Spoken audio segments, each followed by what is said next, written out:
¿Qué tal? Muy buenas, bienvenidos, bienvenidas a este programa especial. Como veréis, no nos encontramos en el plató de Información Televisión, sino que nos hemos trasladado hasta el ilustre Colegio de Economistas de Alicante para hablar de uno de los temas que está en boca de todos, como es la campaña de la renta 2025. Desde el pasado 2 de abril y hasta el próximo 30 de junio, casi todos los ciudadanos españoles van a tener que presentar esa declaración y tienen muchas dudas. Así que hoy venimos a este programa, desde luego, para disiparlas. No podíamos estar mejor acompañados en este Colegio de Economistas de Alicante. Empezamos por mi izquierda con Francisco Menargues, decano del ilustre Colegio de Economistas de Alicante. Hola, buenas tardes, encantado de estar con vosotros. Aquí también a mi izquierda tenemos a Antonio Pérez, coordinador de la Comisión de Fiscal de este colegio. ¿Qué tal? Hola, bueno, muy bien, muchas gracias, buenas tardes. Y a mi derecha, Antonio Rodríguez, vocal de la Junta Directiva del Colegio de Economistas de Alicante. ¿Qué tal, Antonio? Hola, David, buenas tardes, muy bien, encantado de estar aquí y de intentar ser capaces de trasladar y de aclarar las dudas que en esta obligación para todos los ciudadanos de este país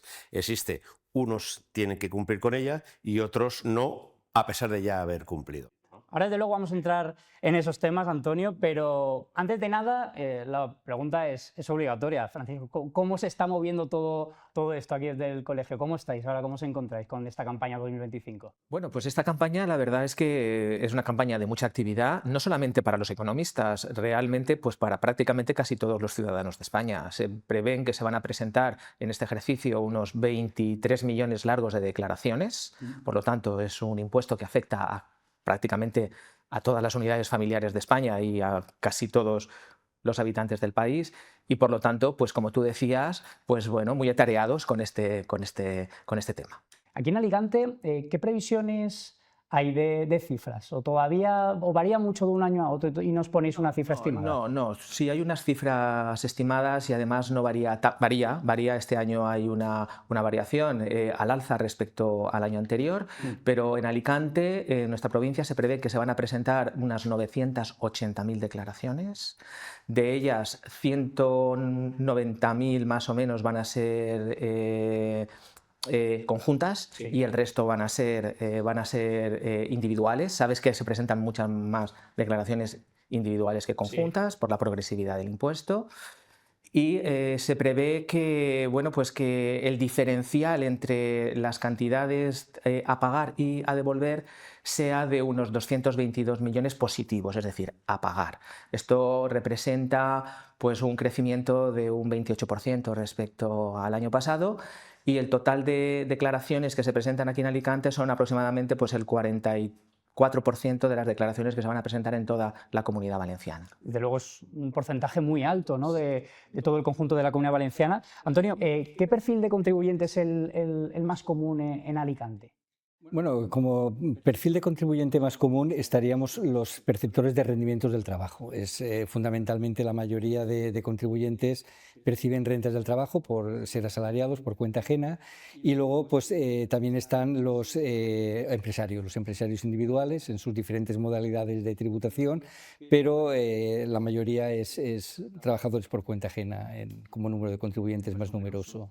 Antonio, también desde Hacienda, desde el Ministerio de Hacienda, se había estimado que van a ser cerca de los 20.000 millones de euros los que se van a recaudar, casi un 14% más que el año anterior, y sobre todo cae la cifra de que 14.000 millones seguramente se vayan a devolver.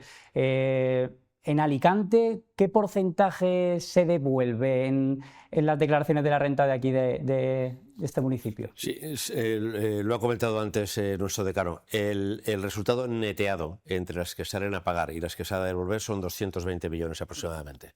Sí, son unos 2.000 millones salen a ingresar y a devolver, sí, pues unos 1.800. Entonces esa diferencia son los 222 millones que estábamos comentando antes, que era de diferencia entre una y otra. Yo te quería hacer una puntualización, claro, y es la siguiente, y es que la recaudación del impuesto sobre la renta de las personas físicas es de 190.000 millones de euros.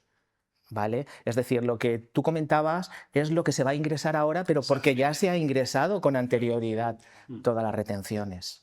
Con lo cual, quiero decirte que la recaudación, de hecho, es el impuesto que más recauda de nuestro sistema tributario. Unos 130.000 millones, perdona. Después vendría el IVA, que recauda unos 90.000 millones, y después el impuesto sobre sociedades, que son unos 35.000, 36.000 millones. Es decir, que el impuesto sobre la renta de las personas físicas es con diferencia el impuesto que más recauda, unos 130.000 millones. Bueno, yo creo que desde luego ya nos ha quedado un poquito claro la importancia que tiene este proceso, ¿no?, para las arcas públicas del Estado. Pero vamos al principio de todo, si te parece, Antonio. ¿Quiénes son o cómo se procesa este inicio de la declaración de la renta? Vale. Bueno, obligados a presentar la declaración de la renta, por un lado tendríamos cualquier persona que durante el año 2024 hubiera estado, por un lado, cotizando en el régimen especial de autónomos, por ahí en la última modificación que hubo, estarían obligados a presentar la declaración de la renta, al igual que estaba ya por vía normativa fiscal las personas que hayan estado de alta como empresarios o profesionales. Y luego también tenemos tres niveles de límites que hay que mirar. Uno, relativo al rendimiento del trabajo. Si las personas reciben rendimientos del trabajo de un solo pagador, el límite serían 22.000 euros para no hacer la declaración de la renta. Y si perciben rendimientos de más de un pagador, siempre y cuando el segundo y sucesivos pagadores, entre todos ellos, sumen más de 1.500, ese límite de 22.000 queda reducido a 15.876. Para la renta del 2023 eran 15.000 euros, pero para el 24 se ha elevado a 15.876 porque coincide con el importe del salario mínimo interprofesional del 2024. Luego habría otro nivel que habría que evaluar, que es las personas que han percibido rendimientos del capital mobiliario superiores a 1.600 euros, también tendrían obligación de presentar la declaración de la renta por ese límite. Sí. Y tendríamos también otro límite respecto a lo que son las imputaciones de renta, personas que tienen inmuebles a su disposición, que no están alquilados, en los cuales en el momento que superaran los 1.000 euros por esa imputación de renta ya también estarían obligados a hacer la declaración de la renta. Por supuesto, arrendadores todos estarían obligados a presentar declaración de la renta. Yo sí que quería insistir el tema de la imputación de rentas, porque actualmente un inmueble cuyo valor catastral hubiera sido revisado de hace ya bastantes años, no hubiera sido revisado, se imputa un 2% sobre el valor catastral. Solamente que el valor catastral de esa vivienda que no sea tu vivienda habitual, la tengas a tu disposición, sea superior a 50.000 euros, por ese 2% ya superas los 1.000 euros, con lo cual estarías ya obligado a presentar declaración de la renta. Desde luego son muchos detalles, yo creo que hay que tener en cuenta, ¿no?, a la hora de realizar esta declaración. Cuando a lo mejor estáis con algún cliente, con algún ciudadano que os pregunta todo esto, ¿se da cuenta o es consciente, creéis que hay conciencia en la sociedad de a pie de todo lo que hay que tener en cuenta para este proceso o en cambio se sorprenden? Yo creo que la tienen. Y además nosotros nos ocupamos de trasladarle esa conveniencia. Igual que nos ocupamos de decirle, es muy importante que tengas tus datos fiscales. Es decir, que esos datos que tienes que pedir a la Administración y sobre los cuales tú vas a trabajar para rendir tus cuentas respecto si tienes obligación como si no la tienes. Porque hay una cuestión que es evidente. Hay un corte en rendimientos de trabajo que son 22.000 euros, pero ¿cuántas personas dicen, bueno, en un momento determinado me puede interesar hacer mi declaración de renta porque el resultado es positivo para mí? La verdad que no abundan, pero bueno, son situaciones que ocurren y que los profesionales que estamos en este área pues tenemos la obligación de trasladarlo y de alguna forma de hacerle ese supuesto para que él tome la decisión. Francisco, has comentado antes un término que yo creo que es importante también que quede claro. ¿Qué se diferencia entre una declaración individual y una conjunta? Que no sé si tienen muchas diferencias entre una y otra, supongo que también por el número de personas que la declaran, sí. Pero no sé si hay también diferencias a lo mejor de deducciones, no sé, coméntanos. No, bueno, vamos a ver, básicamente la declaración conjunta es la declaración que engloba los rendimientos, digamos, de los miembros de la unidad familiar. Los miembros de la unidad familiar son los cónyuges y los hijos menores de 18 años. Hay que diferenciar entre quién es miembro de la unidad familiar o no, porque los hijos mayores de 18 años no forman parte de la unidad familiar. Son personas con derecho a deducción, pero no forman parte de la unidad familiar. Entonces, la declaración conjunta engloba las rentas de las personas que forman parte de la unidad familiar.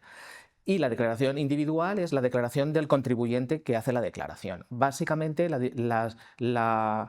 tabla es la misma, los límites para las deducciones son las mismas, lo único es que la tributación conjunta tiene una deducción por tributación conjunta de 3.400 euros, que no compensa en la inmensa mayoría de los casos la progresividad del impuesto. Cuando suma rentas, sabemos que el impuesto tiene una tarifa progresiva, ¿vale? Que las rentas más altas pagan más, pero no porque sean más altas, sino porque el tipo impositivo es más alto. Entonces, cuando tú sumas los rendimientos de varios miembros de la unidad familiar, si todos trabajan, las rentas son más altas y te coge un tramo más alto. Por eso hay muchas más declaraciones individuales que conjuntas, porque en el momento que ambos miembros o más de un miembro de la unidad familiar trabaje, interesa más normalmente hacerla individual que conjunta. ¿Y influye también, Antonio, el tipo de trabajo que tengas para hacer la declaración o no? Bueno, realmente aquí la distinción sería un poco en relación a lo que hemos comentado antes. Es decir, si los límites, si eres trabajador por cuenta ajena, son los límites que hemos comentado. Ahora bien, si eres empresario individual o profesional, o sea, lo que coloquialmente hablamos autónomo, ¿no? Si eres un autónomo, ahí estás obligado a hacer o sí la declaración de la renta. Hayas obtenido unos rendimientos positivos, negativos, más elevados, menos elevados, ahí estás obligado. Incluso también en determinadas zonas, sobre todo rurales, que hay personas que tienen pues sus pequeños huertos y venden pues las naranjas normalmente, que a lo mejor perciben una cantidad pequeñita por esa venta de naranjas y a lo mejor son pensionistas.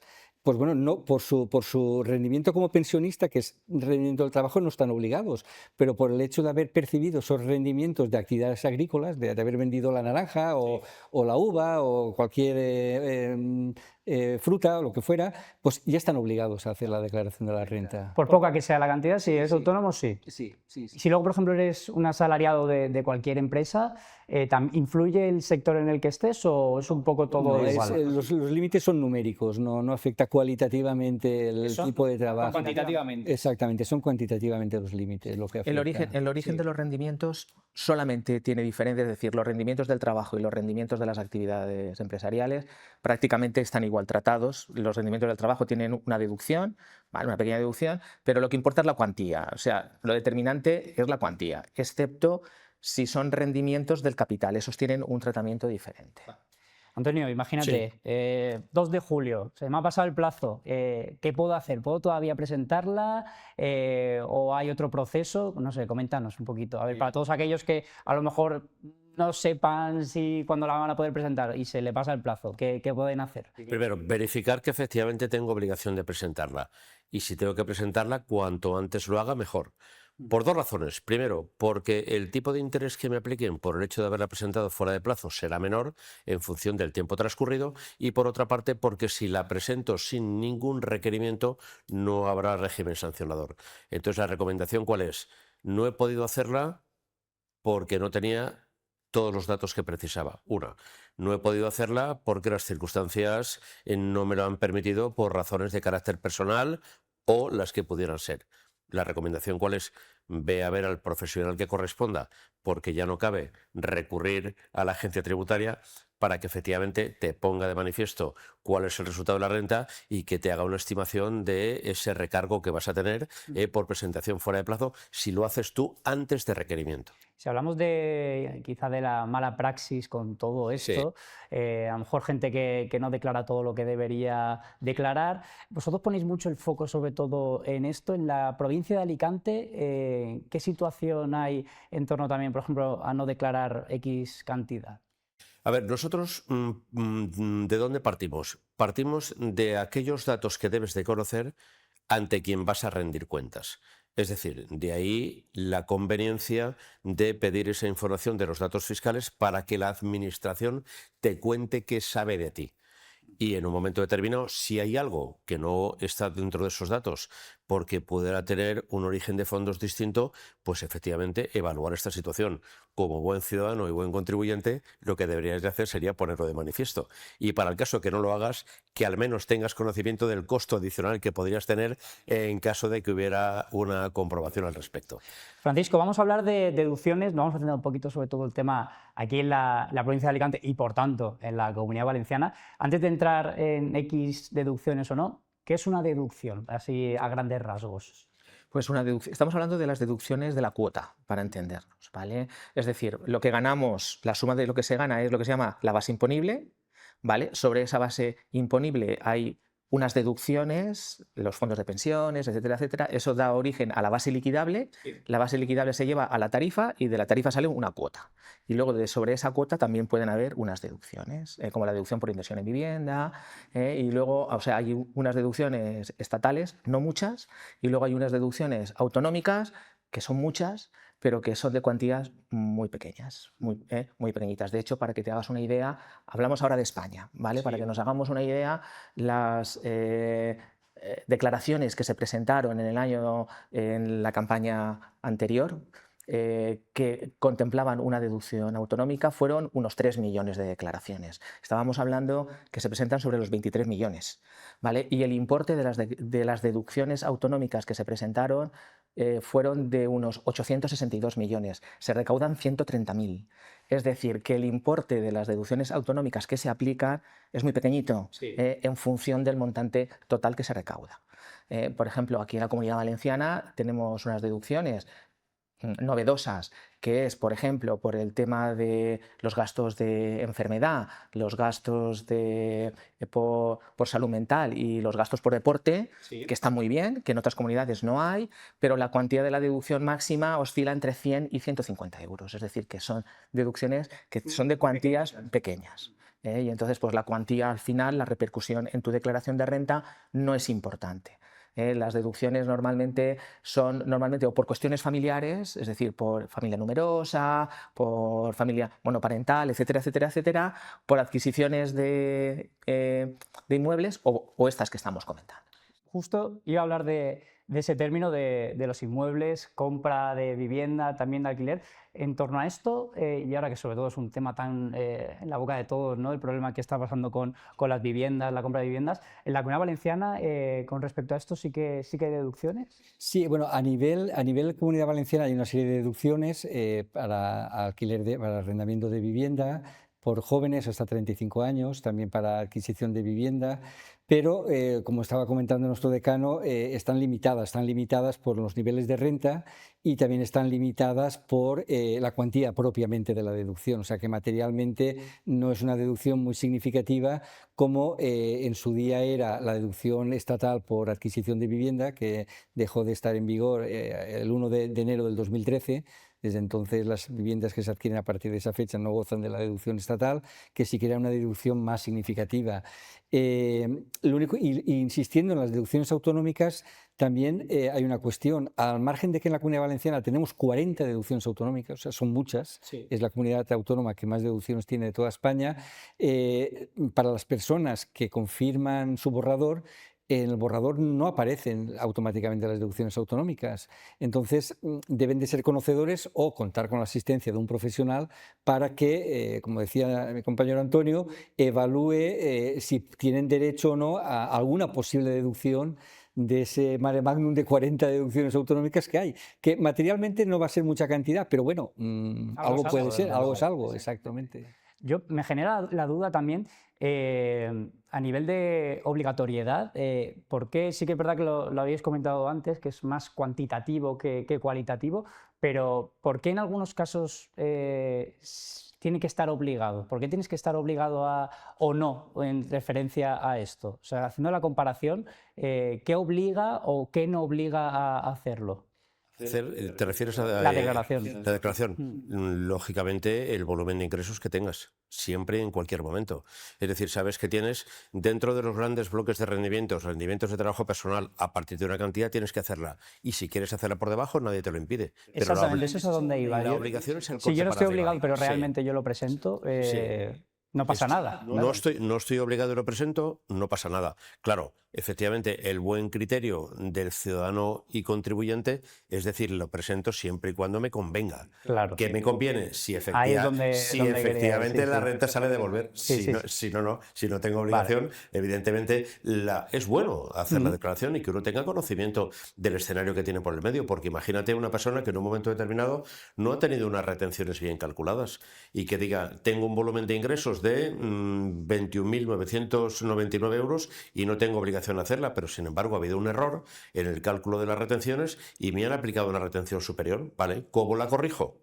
presentando mi declaración de renta, porque nadie me impide que yo la presente y, lógicamente, ese exceso de retención se dará la vuelta y volverá, lógicamente, hacia quien la presenta. Claro. Yo sobre ese tema quería hacer una puntualización rápida y es la siguiente. Vamos a ver. Renta paga todo el mundo que tiene ingresos, independientemente de que haga la declaración o no. Porque no se paga solamente cuando se hace la declaración. Tú pagas todos los meses en tu nómina que te van reteniendo. IRPF, exactamente. Claro. Y entonces, no estás obligado a hacer la declaración cuando Hacienda calcula que con lo que te ha retenido has pagado lo que debes. Por eso son los límites de los 22.000 euros si es de un solo perceptor, o 15.000 si son más de un perceptor. Ese es el tema. Es decir, cuando Hacienda entiende que tú ya has tributado por lo que tenías que tributar, no te tienes obliga, la obligatoriedad. no te obliga, Ahí está. no te obliga, Claro. pero si no, sí que te obliga. Yo creo que ya hemos disipado un poquito sobre todo las dudas clave con respecto a la declaración de la renta y ahora llega la realidad. Oye, tengo que presentar la declaración de la renta. ¿Cómo la presento? Hemos visto también que en los últimos años se ha digitalizado todo bastante, pero ¿cuáles son los procesos a la hora de, ya tengo el borrador, ya tengo todo, ¿cómo lo mando en este caso, Antonio? Bueno, yo la primera recomendación que haría aquí es no tener prisa. Es fundamental. No tener prisa, evaluar todos los datos que tiene Hacienda, como comentaba Antonio antes, revisar los datos fiscales, ver si están correctos, ver si falta alguna cuestión que hay que declarar y no está prevista, ver si a veces hay algún error también por cualquier circunstancia, pues habría que corregirlo. Y las nuevas tecnologías están muy bien, el confirmar la renta por el móvil está muy bien, pero en mi opinión, salvo que una persona tenga muy claras sus rentas, yo pienso que confirmar la renta con el móvil puedes no ver claramente toda la información, porque no es lo mismo ver en la pantalla del ordenador que en una pantalla pequeñita de un móvil. Entonces, mi recomendación en este sentido sería no tener prisa y, sobre todo, ante cualquier duda, pues contar con un profesional economista para la ayuda de una correcta declaración de la renta. Además, las prisas siempre llegan en el momento en el que sale a devolver. La gente no titubea. Qué casualidad, ¿no? De repente. No se titubea, ¿no? Francisco, ¿crees que en ese aspecto la administración pública se está acercando un poquito más al ciudadano también con este tipo de situaciones, ¿no? De la digitalización, de hacerlo un poquito más accesible? ¿Crees que también eso ha hecho que haya más volumen de declaraciones de la renta en los últimos años? Bueno, yo creo que la Administración Pública ha hecho un esfuerzo importante por facilitar a los ciudadanos la presentación de la declaración. De hecho, la posibilidad de obtener los datos fiscales que antes no existía han marcado un antes y un después. La verdad es que es importante que la Administración te transmita cuáles son los datos fiscales de que dispone, y los contribuyentes también tienen que tener en cuenta que esos datos fiscales no reflejan la totalidad de los datos que tiene la Administración, refleja la totalidad de los datos inmediatos que tiene la Administración, pero hay otros que la Administración va adquiriendo con el paso del tiempo. Por lo tanto, hay que declarar correctamente y no fiarse solo de los datos fiscales. Pero sí, la Administración ha hecho un esfuerzo importante por facilitar al contribuyente que se declare correctamente. Ya estamos llegando al final de este programa. Yo creo que la verdad es que ha quedado bastante interactivo, bastante lúdico también, de decir, oye, son cosas que al final pensamos que lo sabemos todo, que dejamos todo en manos de algún profesional, pero también es importante que los ciudadanos sepan todos estos términos que habéis comentado. ¿Alguna recomendación ahora a todo el público que nos esté viendo o algún consejo o curiosidad que tengáis aquí en el Colegio de Economistas de Alicante? Bueno, pues yo creo que el consejo fundamental es el que ya hemos comentado, es decir, verificar los datos, no tener prisa, porque la campaña termina el 30 de junio, y si tienes alguna duda, pues acudir a un profesional. Agradeceros que nos hayáis abierto las puertas, desde luego, de vuestra segunda casa, del Ilustre Colegio de Economistas de Alicante. Francisco Menargues, decano de este colegio, ha sido un placer que nos abran las puertas. Muchas gracias, el placer ha sido nuestro. Antonio Pérez, coordinador de la Comisión Fiscal del colegio, gracias también a ti. Muchas gracias a vosotros. Y Antonio Rodríguez, vocal de la Junta Directiva, también un placer tenerte aquí en Información Televisión. Igualmente, David, muchas gracias. Y esperamos haber sido capaces de aclarar un poquito esta situación que en sí mismo es compleja. Pues ya saben, todos los detalles en este programa, así que desde luego agradecer desde aquí al Colegio de Economistas de Alicante que nos haya abierto las puertas y desde luego los magníficos acompañantes y que nos han resuelto todas estas dudas. De cara hasta el 30 de junio tienen para presentar esta declaración de la renta, así que gracias por seguirnos. Seguimos ahora con toda la programación aquí en Información Televisión.